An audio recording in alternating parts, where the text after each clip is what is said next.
6 মাস আগেই এখনই কি বলা সম্ভব যে কিছুই করবে না বিএনপি? কিছুই যদি না করতো তাহলে তো এই যেহেতু বিরোধী দল মানছে না, তাহলে সংবিধান সংশোধন কমিটি নাও করতে পারত।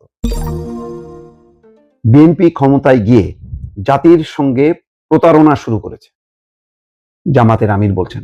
খুবই কঠিন বাক্য। গাইবান্ধার সাগাটা উপজেলার বোনারপাড়া কাজী আজহার আলী উচ্চ বিদ্যালয় মাঠে এক জনসভায় তিনি এই কথা বলছেন। প্রতিটা কথাটা অত্যন্ত আহ, খুব কড়া আওয়াজ। সাধারণত একেবারে যখন কি কি বলবো, পয়েন্ট অফ নো রিটার্নে চলে যায় কোনো দল বা রাজনীতি, তখন এই ধরনের কথা আসে। যেমন তিনি বলছেন, দেশের মানুষের বিরুদ্ধে যারাই যাবে তাদের এই দেশে থাকা হবে না।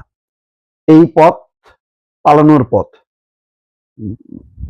এই কথাটা যদি তাই হয়, তাহলে কি এটা ইঙ্গিত করে যে তারেক রহমান বা বিএনপি এমন বিরুদ্ধে চলে গেছে যে মানে তাদের আর দেশে থাকা হবে না এবং তাদেরকে পালায় যেতে হবে? বারবার সেই শেখ হাসিনার পথটাকেই ইঙ্গিত করে হুমকি দেওয়া হচ্ছে। এর আগে অন্তর্বর্তী সরকারের সময় এনসিপি নেতারা প্রায় অন্তর্বর্তী সরকারেরও কোনো কোনো উপদেষ্টার উদ্দেশ্যে বলতেন, বিএনপির উদ্দেশ্য বলেছেন এবং তারপরেও বলেছেন। জামাতের আমির সাধারণত এরকম কড়া ভাষায় বলেননি। তিনি যখন বলছেন, তার মানে তিনিও এখন ওই লাইনেই এগোচ্ছেন, যেটা একেবারে পুরোপুরি বিপরীতমুখী সংঘাতের লাইন। কেন সেটা? একটা ঘটনা হয়তো ডাক্তার শফিকুর রহমানকে প্রভাবিত করেছে। সেটা হচ্ছে হেফাজতের আমিরের সাথে গতকালকে প্রধানমন্ত্রী তারেক রহমানের সাক্ষাৎ, হেফাজতের আমিরকে বুকে জড়িয়ে ধরা। এখানে জামাত হিসাব করছে যে ধর্মীয় রাজনীতিতে যেমন একটা একচেটিয়া আধিপত্য জামাতের, সেই আধিপত্যের জায়গাটা হয়তো এখন ভাঙতে যাচ্ছে সরকার। সেই কারণেই এইটা একটা বিক্ষুব্ধ প্রতিক্রিয়া হতে পারে। এছাড়া এইভাবে কেন কথা হবে, এটা অত্যন্ত মানে নাবালক হিসেবে বিবেচিত এনসিপি নেতারা বলেছেন। তো সেটা মানুষ সেভাবেই নিয়েছে, সেটা সিরিয়াসলি নেননি। কিন্তু শফিকুর রহমানের বক্তব্যকে নিশ্চয়ই ফেলে দেওয়ার মতন করে কেউ নেবে না। তারপর বলছেন, এই দেশের মানুষ আর দিল্লির খবরদারি মেনে নেবে না। যুবকেরা প্রতিবাদ করতে শিখেছে, দিল্লির খবরদারি মেনে নেবে না, তো সেটা তো মানছে না। তাই যদি মানতো তাহলে গভর্নমেন্ট বলতো যে শেখ হাসিনা দিল্লিতে কি বলছে না বলছে এটা ভারতেরও যেমন বিষয় না, ভারত সরকার বলেছে আমাদেরও বিষয় না, হালকা করে দিতে পারতো, কিন্তু দেয়নি।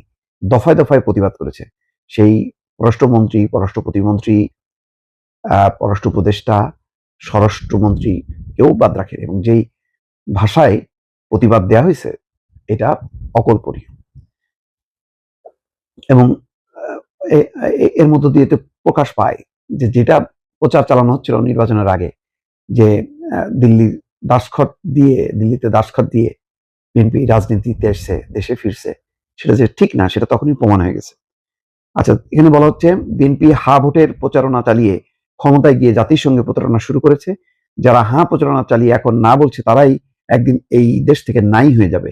জনতার রায়কে অগ্রাহ্য কেউ করে অতীতে কেউ টিকে থাকতে পারে নাই, সামনেও কেউ টিকে থাকতে পারে না। এটা ঠিক জনগণের রায়কে, যেমন এটা তো জামাত নিজেও ভিকটিম, নিজেও দেখেছে যে স্বাধীনতা মুক্তিযুদ্ধের সময় বাংলাদেশের মুক্তিযুদ্ধ স্বাধীনতার বিপক্ষে যাওয়ার পর জামাত নাই হয়ে গেছিল বাংলাদেশের রাজনীতি থেকে। তারপরে এই বিএনপির প্রতিষ্ঠাতা জিয়াউর রহমানের হাত ধরে পুনর্বাসিত হয়েছে। হয়তো বিএনপি তখন আশা করেছিল যে তারা জাতির কাছে ক্ষমা চেয়ে ভুল স্বীকার করে আবার রাজনীতি করবে, কিন্তু সেটা করেনি। তারা এখনো পরিষ্কার বলেনি, কিন্তু একটা মুক্তিযুদ্ধ স্বাধীনতা একটা মানে ফ্লেভার তারা সাথে নিয়ে রাখছে, এবং কর্নেল অলিকে রাষ্ট্রপতি করে তারা সেই জায়গা থেকে একটু সরে আসার চেষ্টা করছে। এখন কথা হলো যে বিএনপি যে বক্তব্য, তারা বলছে যে তারা জুলাই সনদ অর্থাৎ পরিবর্তনের যে অঙ্গীকার, সেই সংস্কারকে ঘিরেই তো জুলাই সনদ, গণভোট, সেগুলি তারা তাদের মতন করে করবে, তার সাথে মিলে যাবে অনেক কিছুই। সেই জন্যই সংবিধান সংশোধন কমিটি। এখন 6 মাস আগেই এখনই কি বলা সম্ভব যে কিছুই করবে না বিএনপি?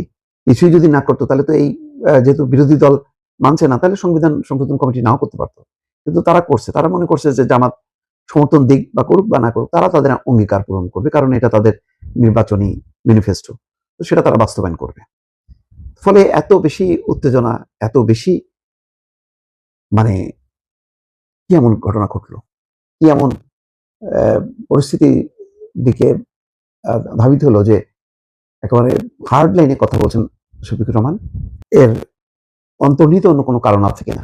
নিশ্চয়ই এটা এখন পর্যালোচনা করা হবে।